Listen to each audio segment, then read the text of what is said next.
Somewhere out in deep space, there was a giant maul. It floated, being held firmly in place by 6 solitary yet powerful thrusters splayed out on each side. The inside of the complex was exactly what you'd expect from a mall in space.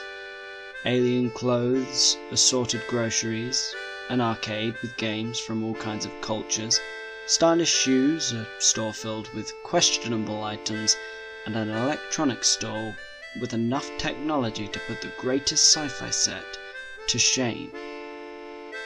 Beyond the contents of the stores, the whole building seemed to be completely empty, not a soul in sight. Barely any noise could be heard.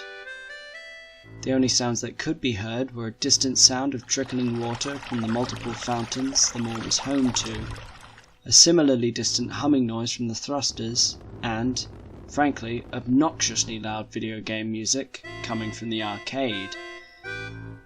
But there was something else, quieter than the water, more distant than the engines, a sort of groaning, wheezing noise as if the fundamental building blocks of the universe were being stretched apart.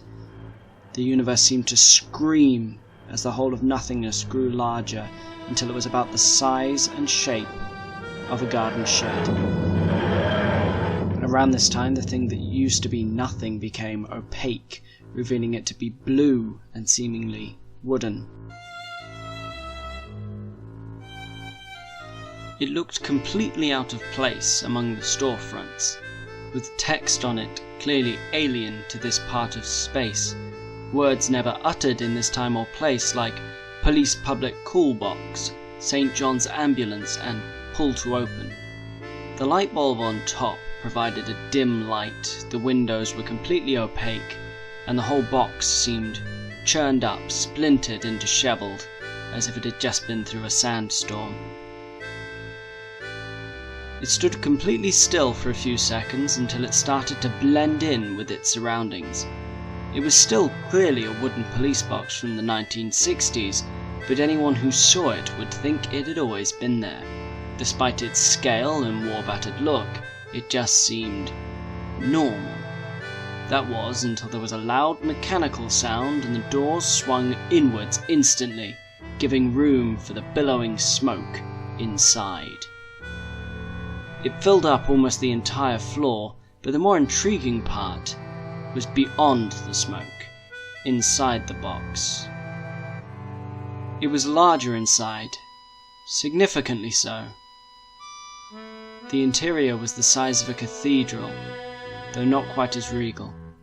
There was an uncountable number of light-emitting roundels, many of which had started to fade by now like the light on top of the box, and some had been replaced with medical-grade sheet lighting, futuristic colour-shifting orbs, and what appeared to be a single desk lamp pitched high above the rafters. There were doors leading to what seemed like endless corridors, likely leading to other rooms at least this scale, possibly bigger. Right in the center of this room stood a proud hexagonal console. In the center of that console stood a thick glass tube with an aesthetic that resembled a lava lamp reaching all the way up to the ceiling. The console itself was mostly made up of buttons and levers, many of which seemed to have been replaced, possibly multiple times. There were a variety of keyboards, a large collection of on-off switches that wouldn't be out of place in a nuclear facility, and even something that looked similar to a video game controller. One of the panels wasn't even attached. It laid on the ground a few meters away, half of that distance made up with skid marks on a previously blank white floor. In the panel's place on the console there was nothing but a column of smoke, which the machine was attempting to direct out of the door with industrial-grade fans, many of which also had wires or materials that were clearly not designed for industrial-grade fans. If the column of smoke was truly as never-ending as it appeared to be, eventually the whole place would be filled up, even with the fans. The most interesting part of the room, however, was the people. The first was a small woman with brown hair in a man's suit that was far too big for her. Her skin was glowing slightly. The second was a slightly taller blonde woman in a mixture of clothing from various time periods.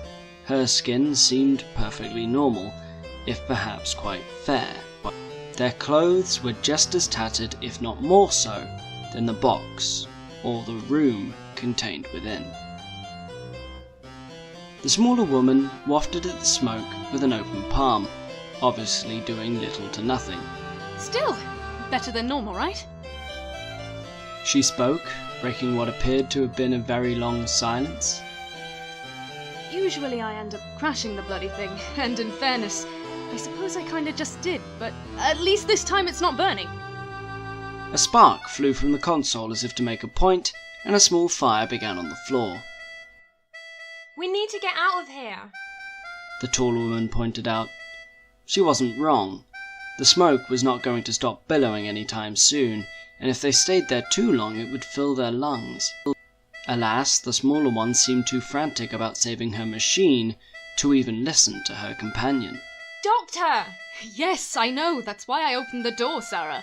The smaller woman, the doctor, practically yelled while stomping the tiny fire with her ridiculously large boot. You want to leave? Leave! The doctor paused, tilted her head, and spoke again. I'm sorry. That's not me. At least, I don't think. You're right. We should get out of here. TARDIS, honey! You can deal with most of this. Right? The machine hummed in what seemed like it might be a response, but even then could have meant literally anything. The doctor smiled as if satisfied with this result, and pushed her companion out through the doorframe of the wooden box. She closed the door behind her and locked it. Standing in the center of the floor, the doctor spread her arms wide and called to the heavens, where her voice echoed through the endless floors and stores. Welcome to Zango 7, the largest mall for 12 galaxies in any given direction, in the third dimension at least. I don't know how you'd go about measuring time in galaxies. That said, if you could, I'm sure it would still be the biggest in 12 galaxies chronologically.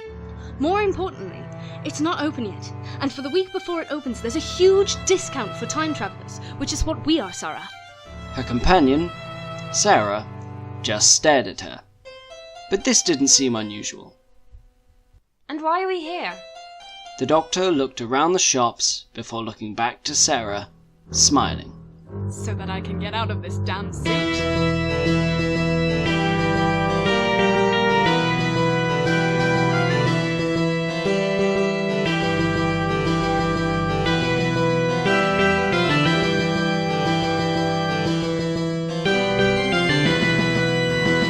Doctor Who, Ladies First, written and read by Cam Henley. The Doctor, voiced by Kywin Farrant. Sarah Hyper, voiced by Tony Smith.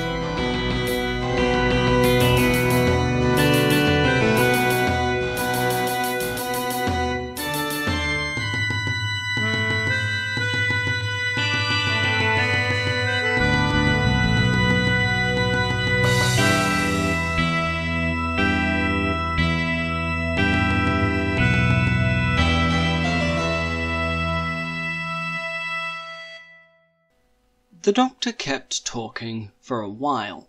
This on its own was fairly normal for her, yet Sara felt uneasy. Now, the thing about Zangos 7, the doctor grinned, is that it completely flopped.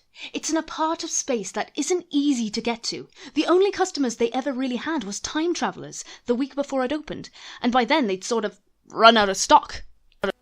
Sara looked at the doctor. She wondered if they were actually going to talk about what just happened, or even... had the doctor even noticed? And that's the thing. To make up for a lack of customers, they did a big old coupon event, releasing coupons in every major star system for hundreds and thousands of light years either side of us. But the thing was that the coupons weren't time sensitive, so the time travelers just collected those coupons and got an even bigger discount before it opened. The doctor was still beaming at Sara, but noticing Sara wasn't smiling back, she figured she didn't fully understand. What I'm saying, Sara, is that, essentially, you can have anything you want here for near enough free. as soon as the TARDIS stops smoking and I can go back in and grab my collection of coupons. Sara just kept staring. The doctor stopped talking. After a while, Sara spoke. Are we going to talk about it? Talk about what? The doctor asked earnestly while picking at a button on her oversized suit jacket. The fact that you just, changed. Did I? The doctor looked down on her new, smaller frame. Huh. I guess I did. You hadn't noticed? Well, yes and no. That's the thing about a post-regenerative high. Sometimes you're lucid, sometimes you've got no clue what's going on. Why do I keep saying that's the thing? Is that my catchphrase now? Do I have a catchphrase again? I don't like catchphrases! Doctor! Sorry, yes, that's the thing. No, damn it! Right, we need to focus on the task at hand. The doctor paused for a little too long. Shopping! I think I just need a moment. Sara had been discreetly backing up during this conversation and had now reached a significant distance. You were a tall man with curly hair. Now you're a small woman who sounds Welsh? Honestly, I'm not sure, but I like it. In any case, I need some time to process that. If it helps, I'm not actually Welsh. Even if I am, which is, even if my voice is, I'm not. I'm from Gallifrey. That's really not the issue, Doctor. Oh, the height difference. You imagine it will change our dynamic. Fair point to make. I was thinking more the gender change. Oh. There was a moment of uncertainty before the doctor spoke again. I told you that was possible, didn't I? I mean, yes, you did. But I assumed it was an unlikely event. It used to be unlikely. Since this new cycle, I've been getting more and more random faces. Which is lovely, don't get me wrong. Go diversity! I just think it probably also means something. Sorry, you're right though. It might be wise for you to take some time alone. But hey, look at all these shops! It would be really helpful to have you with me to tell me which clothes work and which ones don't. I don't think I can do that comfortably. Oh, right, yes, well, if you find anything you want, just call out to me and I'll see if there's a coupon for it. The doctor grinned and gestured in random directions to demonstrate where Sara could go. As soon as Sara was out of sight, the doctor made her way to the nearest clothing store, first sauntering, then swaggering, then strutting, then trying half a dozen other walks that wouldn't be out of place in a Monty Python sketch, before seemingly forgetting how to walk entirely and just flopping on the floor. I shouldn't think about my walk. I'm sure it'll come to me. Don't you think, Sara? No? Oh. Right. She's not here.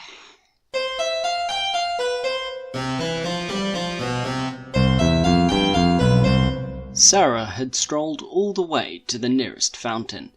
This had required taking multiple flights of stairs and passing too many stores to count, but Sara wasn't thinking about that.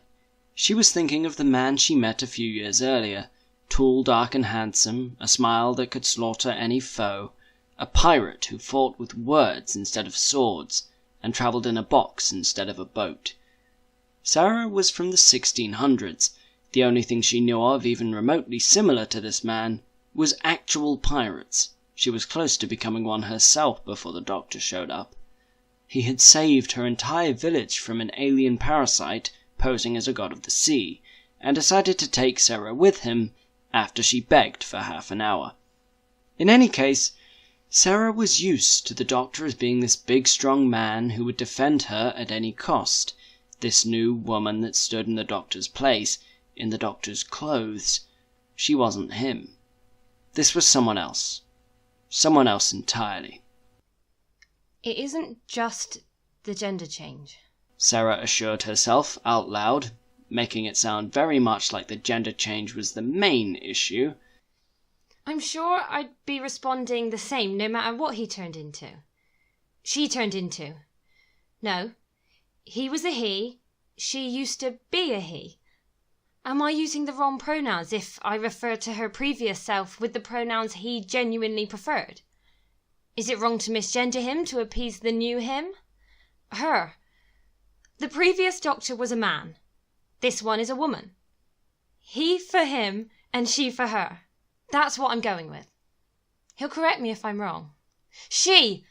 The further Sara travelled, the more she began to realise she had no idea where she was.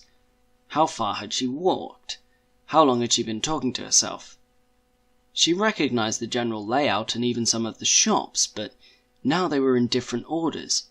Perhaps they had more than one of each shop. If the doctor was telling the truth about the size of this thing, then that would make sense. That said, the doctor hadn't seemed particularly clear of mind, had he? If Sara was being honest, she was starting to get significantly overwhelmed by all of this. So she tried to find some kind of release. Something that had become one of her favourite pastimes since leaving home. Something she never had growing up, but had become exceptionally skilled at. Sara made her way to an arcade.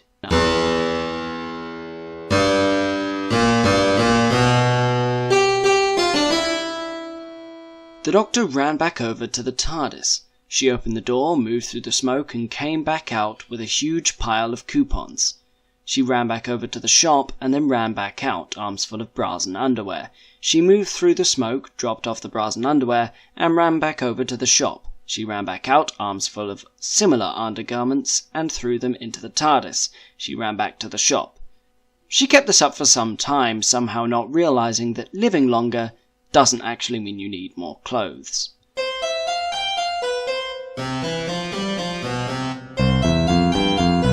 Sara had been playing Pac-Man for some time. She had just reached level 47, but it really seemed she was just moving through the motions. Her mind was elsewhere. At one point, a ghost outwitted her, caught her, and killed Pac-Man. She decided not to keep playing in case Pac-Man came back as Ms. Pac-Man. Wow, where did that come from? The truth was, of course, that this was very difficult for Sara to wrap her head around, and that was okay, so long as she didn't make it the doctor's problem. He obviously has enough to worry about. Damn it, why is this so hard to get? In Sara's blind rage, primarily directed at herself, she failed to notice she was no longer alone in the arcade. Her complicated feelings towards the doctor and her new form were clouding her judgment. She was usually painstakingly aware of her surroundings, especially when gaming, but in that moment she was preoccupied. So when the other thing in the room swiftly lowered its hand against Sara's head in an attempt to immobilize her, she only had a fraction of a second head start on it. Seeing its reflection in the screen of her game, she moved out of the way just in time for it to shatter the glass of the games console. In the moment it took to recover, she got a better look at it. It appeared to be nothing but a shop window dummy. Well, that would be the end to a day like this, wouldn't it? A bloody auton. Sara made a dash for the door, only to be greeted by 6 or 7 more shop window dummies. It was a shopping mall after all, the biggest in 12 galaxies, the doctor had said. Even if, by some miracle, Sara managed to take these autons down, she wouldn't have a chance in hell of getting back to the TARDIS. So, Sara did the only thing she could in that situation. Perhaps not the most logical thing, but certainly the most Sara thing. She dived between the legs of the autons and started running.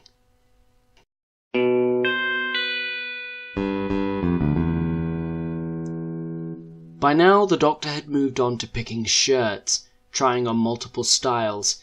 She kept trying bold colours and frowning.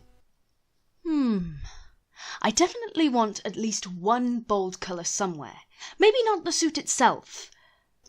Slowly, the doctor's eyes widened, and she broke into a grin. My hair! I could dye my hair. I've never done that, but it seems like it would be fun. What do you think? The doctor asked the movement in the corner of her eye. It stopped in place. The doctor turned to face it, The shop window dummy had a gun inside its hand that was now propped open. It had a blank expression, mainly because it was physically incapable of having any other expression. But the doctor could tell she had startled it, and she couldn't help but grin. Blue, maybe? Orange? I mean, I've never been ginger. Is dyeing cheating, though? Ooh, actually, what about pink? It was clear the Auton didn't know what to say or do. The doctor wasn't sure if this model of Auton was even capable of talking. In fact, she was willing to bet it wasn't. Yeah, 10 credits? You're on, Doctor. But she decided to keep talking to it anyway. The longer she spoke, the longer she had to make a plan. While the Auton would eventually catch on, she at least had time to survey the room. Now, usually the doctor's mind worked in such a way that she could calculate any and every possible outcome in her head with ease. She could see which parts of the room would work as weapons or distractions and use those to disarm her opponent, run away, or in some cases trick her opponent into using their own weapon on themselves. But in this moment, not 3 hours after her regeneration, that part of the doctor's brain seemed to be sleeping. Plan B. Well, let's not keep talking about my hair forever. Take me to your leader. The doctor grinned while she said that, but those more observant would notice there was a tinge of fear. The last time she had met the Nestine consciousness, the hive mind that controlled the Autons, it hadn't worked out great for anyone involved. The Auton gestured to the door with its gun hand. Ah, so you are one of the ones that don't talk. She smiled. I owe me 10 credits. Sara had been running for a good few minutes now. Well, not a good few minutes. They had actually been some of the worst few minutes of her life. She wasn't sure why none of the Autons had shot her yet, but the amount that had grabbed for her as she ran and torn at her already ruined clothes was really starting to get on her nerves. At least they were in a mall. Provided this settled down, Sara could buy anything she wanted for near enough free, like the doctor had said. Sara turned a corner to be confronted by a dozen more Autons in front of her, completely blocking her path. They stumbled towards her in their typical zombie-like fashion. Sara backed up to a more main area, but there were hundreds in the direction she had just come from, and plenty more in any direction she could see, except down. To Sara's right there was a banister. Beyond that was a seemingly bottomless pit, with each floor below clearly visible, like a layered cake. Maybe Sara could jump. If the Autons got her, she would die for sure. But this place was futuristic. Was the only protection from the fall really just one tiny banister, or was there a failsafe? Maybe the act of someone falling off activates some kind of gravity field, and Sara could just float down safely. Failing that, maybe she could just jump and grab onto the banister of the next floor. That couldn't put too much strain on her muscles, and hey, her reflexes were pretty fast. Whatever she decided, she knew she had to do it quickly. Autons were closing in on all sides. There wasn't really much of a choice. Sara climbed up onto the banister and jumped. As she did, time slowed around her. She had indeed been caught by some kind of failsafe, but it wasn't gravity manipulation. It was time manipulation. As time reversed, Sara found herself right back where she was before. Well, bugger. She exhaled before raising her hands in a defensive manner. To her surprise, the Autons still weren't shooting at her, even though she was certain plenty had a clear shot. It was then that she worked it out. Oh! You can't kill me. You need me for something. Why didn't you just say? The Autons all made the exact same gesture with their literal handguns, aimed in the same direction, but horrendously out of time with each other. They looked like animatronics in a theme park run entirely by volunteers. They kept indicating over and over in what looked like a terrible wave machine. Both comparisons entered Sarah's mind, and she couldn't help but smirk. These autons didn't seem as bad as those she and the doctor had previously faced. Then a sudden realization came to her. The doctor! The autons stepped back, clearly not expecting such an outburst. Do you have him? Her? Do you have the doctor? The autons looked around at each other, clearly not sure what to say or do in response to the question. One auton closed its gun hand so that it looked like a normal hand and attempted a thumbs up. Thankfully, it was one of the higher-end shop window dummies that actually had opposable fingers and thumbs, otherwise they would have been there forever. Well, okay then. Sarah grinned with fake confidence. Take me to your leader.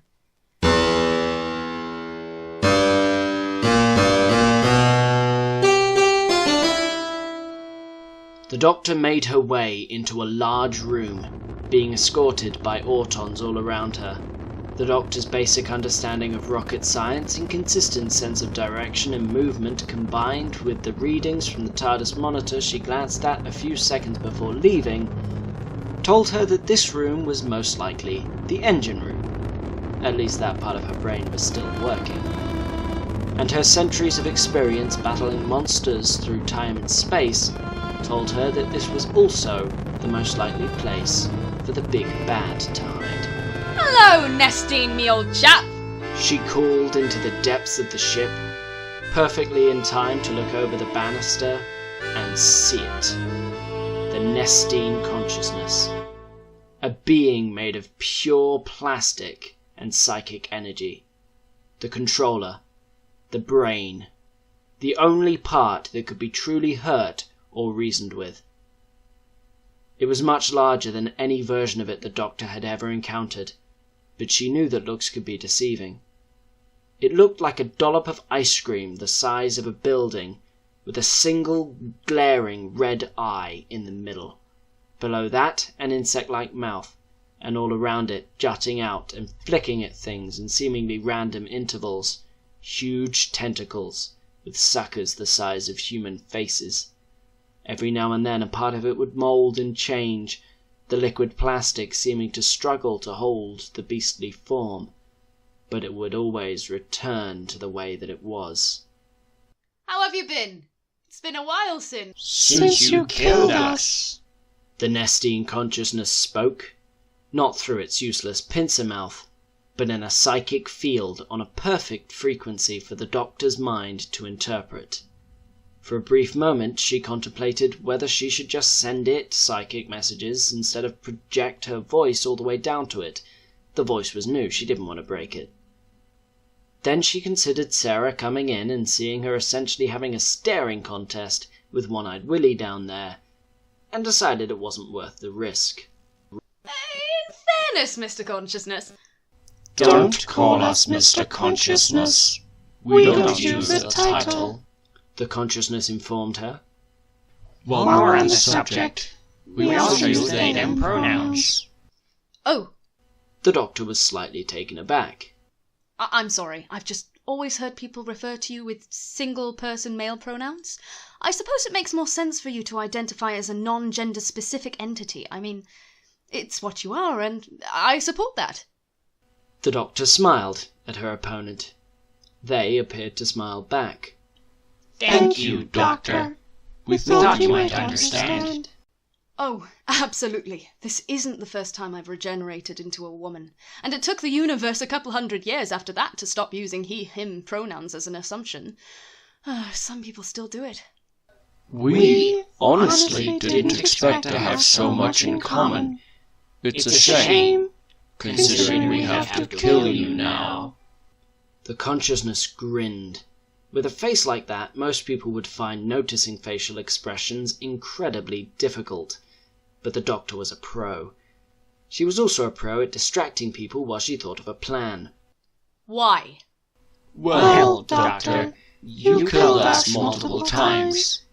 Fair's fair. They would have had a point if it weren't for the fact that the doctor had only done that because they had killed many innocent people. But she decided to play along. Oh, absolutely. 100% in agreement. I certainly deserve to be destroyed by you at least once. It's only fair, like you say. She smiled. She was fairly confident the consciousness realized she was stalling, but they seemed to be playing along for now.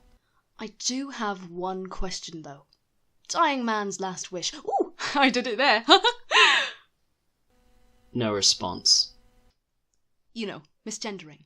We were just talking about it. Should be a dying woman's last wish. Dying woman's last wish isn't a phrase. I mean, dying man's last wish is barely a phrase itself. At this point, the doctor noticed Sara on a platform lower down. Sara waved up to her, and the doctor waved back. They had adopted this cocky approach to villains. Always give them the impression that everything is exactly where you want it to be. Even if you're in their prison cell, it's all part of the plan. Well, anyway, I do have a question. The doctor looked around for anything. A weak auton she could push over the edge, a rope she could swing on to get to Sara, or perhaps something she could use her sonic screwdriver on. That was still in her pocket somewhere. Why now? At that point, the doctor was actually interested in the conversation. Good question, Doctor. I've been here before. Before and after this point in time. At least once per regeneration. I mean, where else can you find a 7-meter scarf? But why not attack me then? How have I never seen you? We were hiding away, waiting for the perfect opportunity to strike. And we found it. You just regenerated.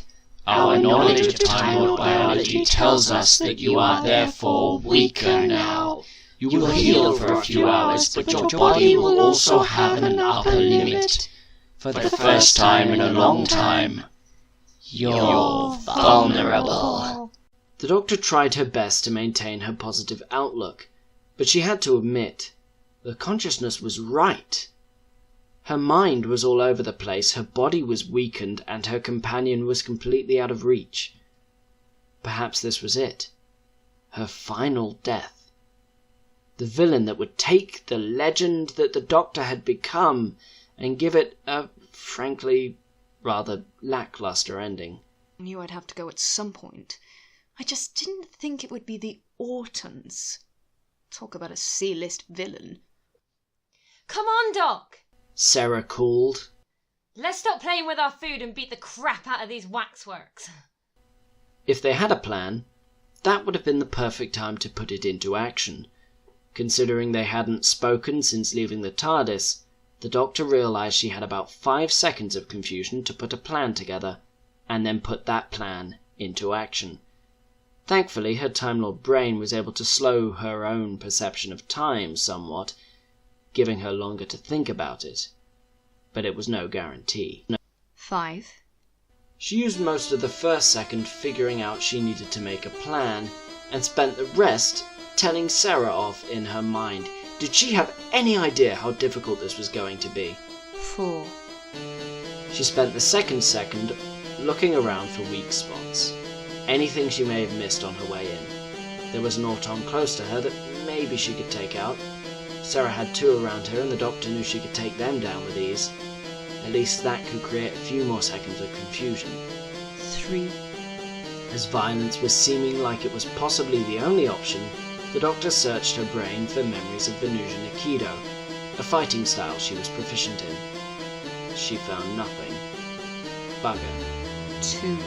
This wasn't going well. Given that the reactions were starting to form in the psychic field that was the face of the nesting consciousness, the next 2 seconds she had given herself may have been a generous offering.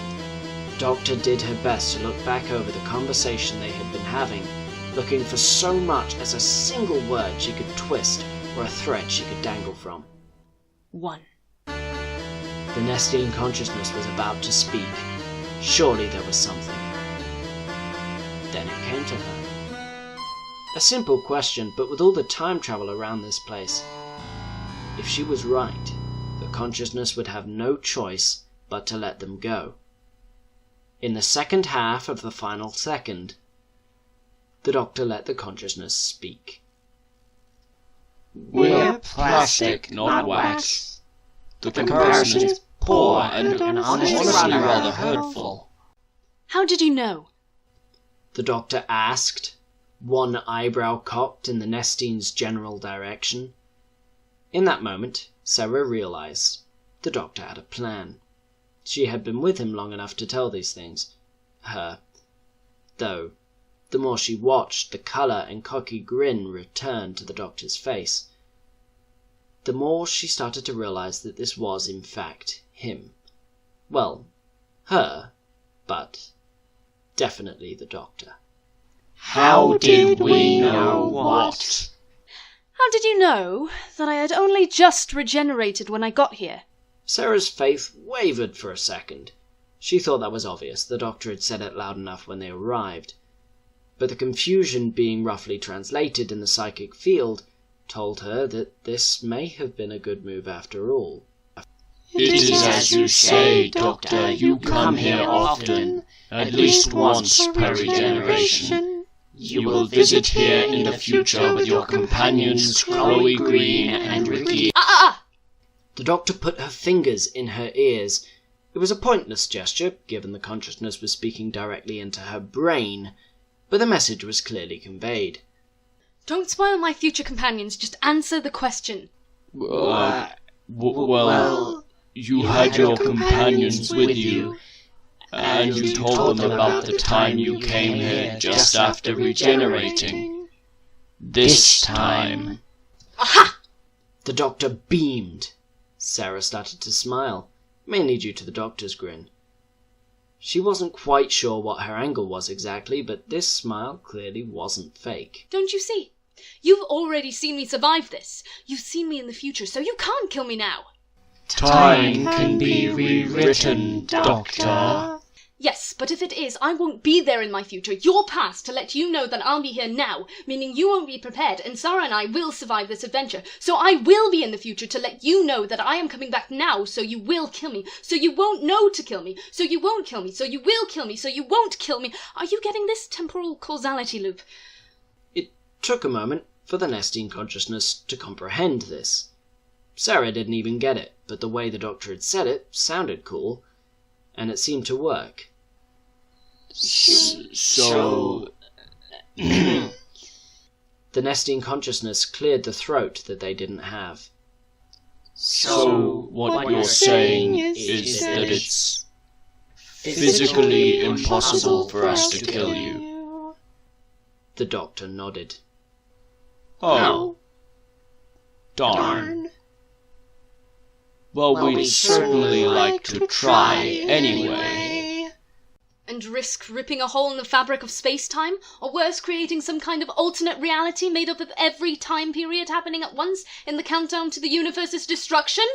Ugh, that happens way too often nowadays. Trust me, consciousness. The only way out of this is for you to simply let us go. We won't bother you. You can stay here. After a moment, the Nestine consciousness sighed. Oh. We're sorry, Doctor. We thought it was going to be a great plan. Now we just feel foolish. Hey, it's okay. Not every plan can work out the way we want. I mean, this was supposed to be a shopping trip, you know? The doctor made her way to the exit. I remember the way. Sara, do you? No. I was lost before they chased me. Well, ask them to escort you back to the TARDIS. At this point, they have nothing to lose. The doctor swaggered out of the room.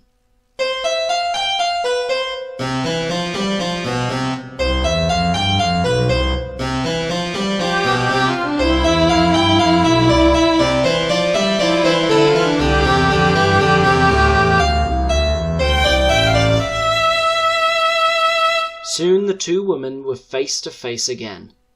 Shop window dummies back in their places. And again, almost complete silence except for the thrusters and the water. It appeared the doctor had found time to complete her outfit. She had somehow even dyed her hair, which seemed impossible given the amount of time that had passed. Her hair was now a shocking pink. There were also many boxes full of pieces of technology from the nearby tech store, along with a lot of odd bits and bobs the doctor had removed from the TARDIS. It wasn't smoking anymore, and looked more or less back to normal. The doctor looked Sara in the eyes. She was smiling, but there was an underlying nervousness to her. She was trying to put on a brave face, but ultimately she realized this might be too much for her friend. So? She twirled. What do you think? Upon seeing this new outfit, Sara had to be honest. Whoa. That's awesome. I mean, like, it suits you. Weirdly. You think it's weird? No! It's beautiful. You look great. I mean, I guess. Okay. Maybe she wasn't being completely honest. But in fairness, Sara wasn't entirely sure what she felt about this new outfit. It managed to fit the doctor and work with her new look. With each moment, Sara became more and more conscious of the fact that she found this new woman in the doctor's place as attractive and mysterious as the man she met a few years earlier. She wasn't sure how she felt about that. What did that make her?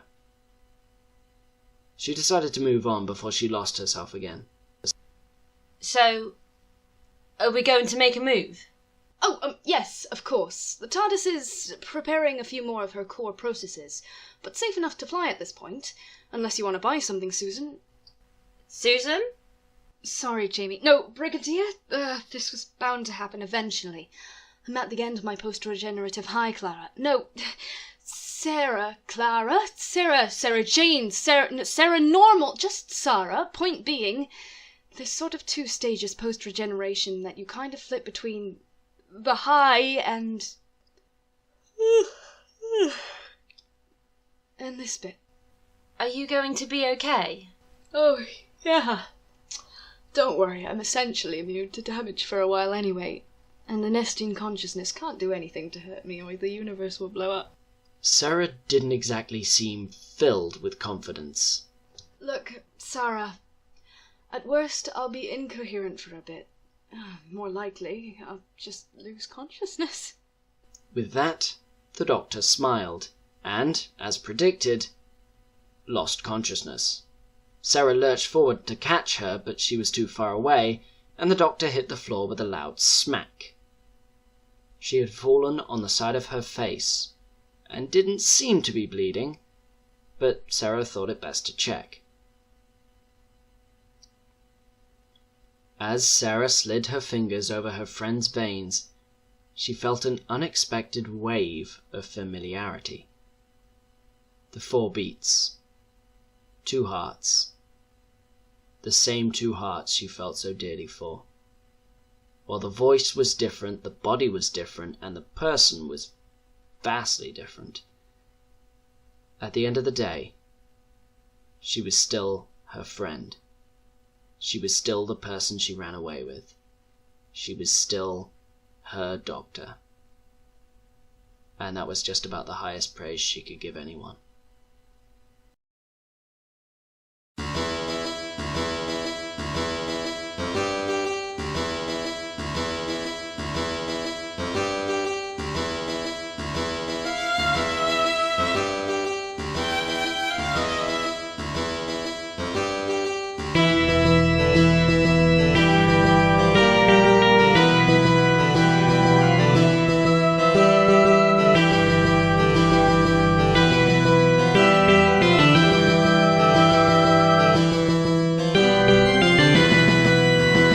Doctor Who, Ladies First, written and read by Cam Hendy. The Doctor, voiced by Kywin Farrant. Sarah Hyper, voiced by Tony Smith. The Nesting Consciousness, voiced by Cam Hendy. Cover art by Jim Higgins and Annie Hendy. Logo by Zach Evans. Music by Cam Hendy, based on Murray Gold and Ron Rayner. Project inspired by the BBC.